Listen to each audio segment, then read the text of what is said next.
Assalomu do'stlar, bugun Toshkent hafta o'yinimizdan ko'ra Moskva Ufa Permi yo'nalishida bo'lgan avtobusimiz Pasatga zaroratlar tugab bo'ldi. Yo'lga chiqib ketishga tayyor.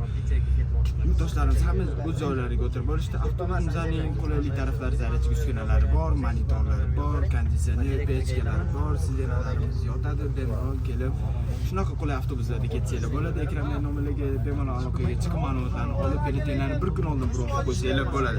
Assalomu alaykum akalar. Qayerdan sizga charchayapsiz? Farg'onadan siz aka qayerdan chiqib ketyapsiz? Rossiyaga. Toshkentga Toylarga chiqib ketyapsiz. Aka kamchilik yo'q. Avtobus qanday yaxshimi? Yo'qmi? Farg'onaga maslahat berasiz? Tavsiya qilaman. Rahmat aka. Tojikistondan siz aka? Tojikistonga kelib qayerdan chiqib ketyapsiz? Toshkentga. Vokzaldan. Ortiqcha pul olinmadi. Avtobuslarimiz o'z vaqtida keldimi aka? Sharoitlar yoqdimi? Tojikistonliklarga bemalol maslahat berasizmi? Kelinglar, ishonarli firma bemalol.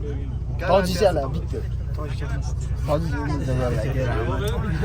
Bemalol mana ko'rib, bemalol shunaqa biletlarni bron qilib, onlayn tarzda olsanglar ham bo'ladi, kelib olsanglar ham bo'ladi. Toshkent safar to'ylarimiz masjiddan shuna tepaga chiqqanda bizning orientirimiz bor. To'g'ri avtobus kassalarimiz bor, mana bemalol ko'rsanglar bo'laveradi. Kelib bemalol ketsanglar bo'ladi. Shunaqa ishonarli, ishonchli nomerda.